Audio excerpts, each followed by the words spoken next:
প্রতিবাদে আজকের আয়োজিত মানববন্ধনে উপস্থিত আছেন নাগরিক অধিকার আন্দোলন সিআরএম বাংলাদেশের সদস্য সচিব জননেতা সাফায়েত হোসেন, উপস্থিত আছেন যুগ্ম সদস্য সচিব এস এম আতিয়ার রহমান, উপস্থিত আছেন যুগ্ম সদস্য সচিব জননেতা তারেক রহমান, উপস্থিত আছেন ছাত্র অধিকার আন্দোলনের ছাত্রনেতা জননেতা শাকিব আহমেদ, বিরোধী আছেন ওয়াফি সহ প্রিয় সাংবাদিক বন্ধুগণ। আজকে আমরা একটি সিচুয়েশনে এসে দাঁড়িয়েছি। শেখ হাসিনা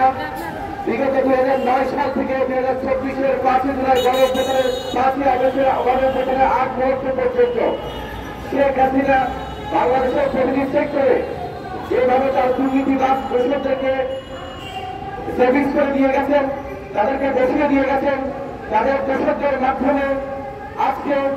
শেখ হাসিনা বারবার কখনো অটোরিক্সা লীগ, কখনো আনসার লীগ, কখনো গুজব লীগ, কখনো ইসলাম লীগ হয়ে বারবার বাংলার জমিকে একটি অস্থিতিশীল পরিস্থিতি তৈরি করার জন্য উঠে পড়ে লেগেছে। প্রিয় সাংবাদিক বন্ধুগণ, আপনারা জাতির বিবেক, আপনারা দেখেছেন বিগত 16 বছর এই আওয়ামী ফ্যাসিবাদী সরকার কিভাবে বাংলার 18 কোটি মানুষকে জিম্মি করে রেখেছিল, কিভাবে আমরা দেখেছি তারা হেফাজতে ইসলামের কত নেতাকে তারা হত্যা করেছিল, কিভাবে ইসলামের উপর জুলুম করেছিল, কিভাবে বাংলাদেশের সাম্প্রদায়িক দাঙ্গা করার চেষ্টা করেছিল। তারই ধারাবাহিকতায় তারা বিগত 26শে নভেম্বর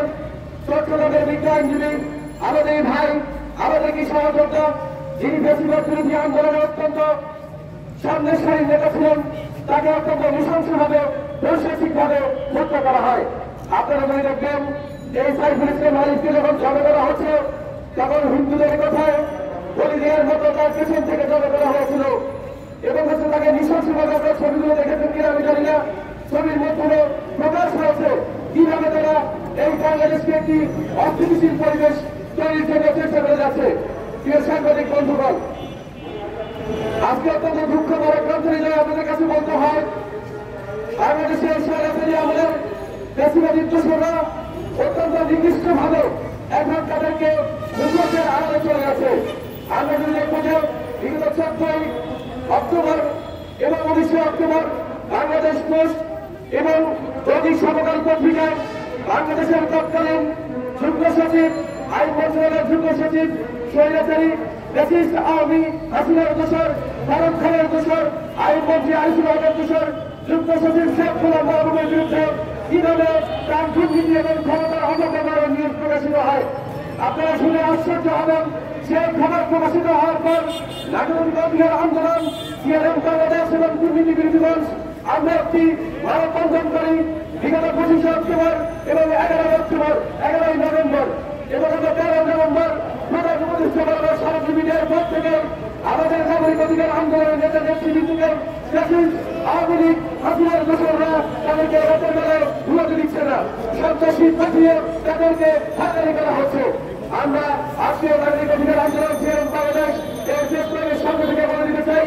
আপনারা মনে করবেন না ফ্যাসিস্ট হাসিনার আমল এখন হয়ে গেছে। ফ্যাসিস্ট হাসিনাকে আমরা যেভাবে বিতাড়িত করেছি 5ই আগস্টের গণঅভ্যুত্থানের মাধ্যমে, যেভাবে ফ্যাসিস্ট হাসিনা তার লেজ গুটিয়ে পালিয়ে গেছে গণভবন থেকে, সেইভাবে ফ্যাসিস্ট হাসিনার ছাত্র পক্ষদেরকে আমরা জুতার তলা করিয়ে এক দেশ থেকে বিতাড়িত করে দিব। আপনারা মনে করবেন না ফ্যাসিস্ট হাসিনা আবার গণের জন্য ফিরে আসবে। মনে রাখবেন ফ্যাসিস্ট হাসিনাকে আমরা ফিরিয়ে আনবো, কিন্তু তাকে এই গণঅভ্যুত্থানের মাধ্যমে যেভাবে তিনি বাংলাদেশের মানুষকে হত্যা করেছে, মানবাধিকার লঙ্ঘন করেছে, তাকে ফাঁসির কাছে ঝুলানোর জন্য। আপনারা যদি মনে করে থাকবেন এই ফ্যাসিস্ট হাসিনার দোষরা এখন দিনের পরে প্রকাশ্য দিবালকে আপনারা মুখোশের আড়ালে চলে গিয়ে দেখতে যাবেন, তাহলে আপনারা ভুল করবেন। আমি বলে দিতে চাই প্রিয় সাংবাদিক বন্ধুগণ, এভাবে প্রকাশ্য দিবালকে আমার ভাই, আমার সহযোদ্ধা অ্যাডভোকেট সাইফুল ইসলাম আলিফকে হত্যা করা হয়েছে অত্যন্ত নির্মমভাবে। আমার যুগের হৃদয়ে রক্তক্ষরণ হচ্ছে তার জন্য। কিভাবে আমরা এই মৃত্যু মেনে নিব, কিভাবে আমরা এই মৃত্যু সাধ্য নেব? প্রিয় সাংবাদিক বন্ধুগণ, আপনারা জাতির বিবেক, আপনাদের মাধ্যমে বাংলার 18 কোটি মানুষের কাছে আমি দাবি জানাতে চাই, আসুন যেভাবে ফ্যাসিস্ট হাসিনাকে আমরা 5ই আগস্টের গণবিপ্লবের মাধ্যমে সুতার ফেলা করিয়ে এই বাংলার জমি থেকে বিদায় করেছি, সেইভাবে এই যখন জঙ্গি সংগঠন ইসরায়েলের বিরুদ্ধে সাম্প্রদায়িক দাঙ্গা লাগানোর চেষ্টা করে প্রেসিডেন্ট হাসিনার এজেন্ট বাস্তবায়ন করার জন্য, প্রেসিডেন্ট হাসিনার উদ্দেশ্যকে প্রতিফলন করার জন্য যেভাবে আমার ভাই অ্যাডভোকেট সাইফুল ইসলাম আলিফকে হত্যা করেছে, এই ইসকনকে আমরা বাংলার 18 কোটি মানুষের পক্ষে থেকে দাবি জানাচ্ছি অন্তর্বর্তীকালীন সরকারকে অনতিবিলম্বে ইসকনের মতো জঙ্গি সংগঠনকে নিষিদ্ধ করা হোক। আমি আজকে এই কথা বলার পরে আমি বেঁচে থাকবো কিনা আমি জানি না, কারণ যেভাবে ইসকনের মতো জঙ্গি সংগঠনের বিরুদ্ধে কথা বলে আমার ভাই আলিফকে প্রদর্শনী করে কোর্টে হত্যা করা হয়েছে, আমি ঢাকা জজ করে একজন আইনজীবী হিসেবে আগামীকাল দিনে আমি কোর্টে যাবো, তবে ইসকনের মতো জঙ্গি সংগঠন আমাকে জলে করবে না, সেটা নিশ্চয়তা কাঁদবে। আপনাদেরকে বলে দিতে চাই প্রেসিডেন্ট হাসিনার দোষররা এমন ভাবে মুখ লুকিয়েছে যেভাবে তৎকালীন আইন মন্ত্রণালয়ের ফারুক খানের দোষর, আইন মন্ত্রী আনিসুল হক খানের দোষর অথচ এই সরকার এখন পর্যন্ত তার বিরুদ্ধে কোন অ্যাকশন নেয়নি। অথচ সে লন্ডনের ওয়ার্ড বোর্ডে প্রায় 100 কোটি টাকার একটি বাংলার মালিক হয়েছে, শত শত কোটি টাকা দুর্নীতি করেছে, দুর্নীতির আড়ালে সে একটি সিন্ডিকেট সাম্রাজ্য তৈরি করেছে বাংলাদেশের দেওয়ানি আদালতে, কিন্তু এখনো পর্যন্ত সে বহাল তবিয়তে আছে। আমরা আজকের এই মানববন্ধন থেকে বলে দিতে চাই আগামী 7 দিনের ভিতরে প্রেসিডেন্ট হাসিনার দোষর, তৎকালীন পরিবার বিমান পর্যটন মন্ত্রী ফারুক খানের দোষর, তৎকালীন আইনমন্ত্রী আনিসুল হকের দোষর, এই শেখ গোলাম মাহবুবকে আগামী 7 দিনের ভিতরে যদি একটি করে নেওয়া হয়, চরিত্র নেওয়া হয়, তাহলে আমরা এই গ্রামীণ আন্দোলন ছিল বাংলাদেশ দুর্বার আন্দোলন করে দেবো।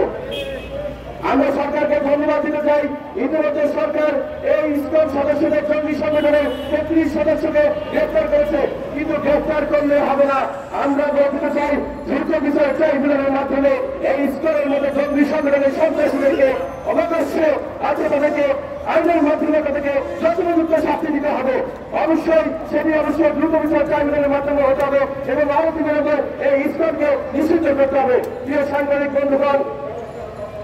আপনারা দেখেছেন বিগত 15-16 বছরে প্রেসিডেন্ট হাসিনার আওয়ামী দোষরগুলো কিভাবে বাংলাদেশের সচিবালয় থেকে শুরু করে ও বিভিন্ন সেক্টরে তারা কিভাবে দেশে ছিল, কিন্তু 5ই আগস্টের গণবিপ্লবের পর, 5ই আগস্টের গণ অভ্যুত্থানের পর তারা তাদেরকে মুখোশের আড়ালে তারা এমন অন্যভাবে চলে গেছে, তারা বুঝতে যাচ্ছে তারা এই প্রেসিডেন্ট হাসিনার দোষর ছিল না। আমরা তাদেরকে দেখিয়ে দিয়েছি এই একজন শেখ গোলাম মাহবুবের মতো একজন প্রেসিডেন্ট হাসিনার দোষরের মতো এই লোকগুলো কিভাবে অত্যন্ত সুকৌশল পদ্ধতির মাধ্যমে এই ঢাকা শহরের কাছ থেকে আড়ালে চলে গেছে। অর্থাৎ প্রেসিডেন্ট হাসিনাকে চুকিয়ে রাখার জন্য আমরা যদি দেখবো বাংলাদেশের বীর অধিকার পরিষদের সংগঠিত সভাপতি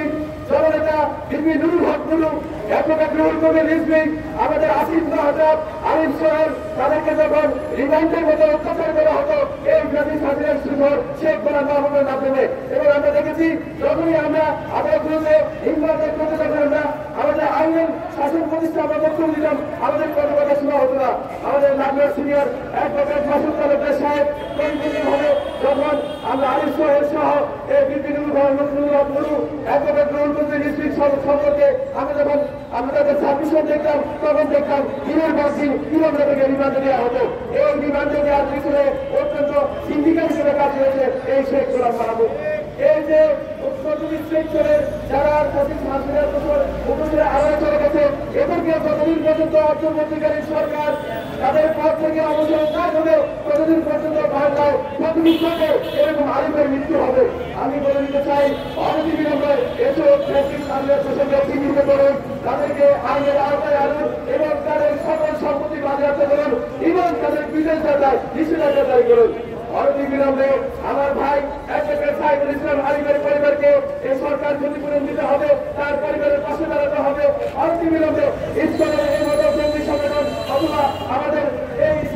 সাইফুল ইসলাম আলিমের হত্যাকাণ্ডের সাথে জড়িত আরেক জায়গায় বাকি যারা আছে এবং সাইফুল ইসলাম আলিমকে যারা পিছন থেকে তরকারি দাঁড়িয়ে এই শেখ হাসিনার দোষর যারা তরকারি দাঁড়িয়ে হত্যা করেছে তাদেরকে আইনের আওতায় আনতে হবে এবং চিহ্নিত এইসব সন্ত্রাসীদেরকে দ্রুত বিচার ট্রাইব্যুনাল গঠনের মাধ্যমে বিচার নিশ্চিত করতে হবে। প্রিয় সাংবাদিক বন্ধুগণ, আমরা বলে দিতে চাই আগামী 7 দিনের ভিতরে প্রেসিডেন্ট হাসিনার সকল দোষরকে চিহ্নিত করে তাদেরকে আইনের আওতায় আনতে হবে, তাদের সকল সম্পত্তি বাজেয়াপ্ত করতে হবে এবং সাইফুল ইসলাম আলিমের পরিবারকে ক্ষতিপূরণ দিতে হবে এবং সাইফুল ইসলাম আলিমের হত্যাকাণ্ডের সিন্ডিকেট যারা রয়েছে এই শেখ হাসিনার যারা সিন্ডিকেট রয়েছে তাদেরকে চিহ্নিত করে বিচারের আওতায় আনতে হবে। এ বলে আমি আমার বক্তব্য শেষ করছি।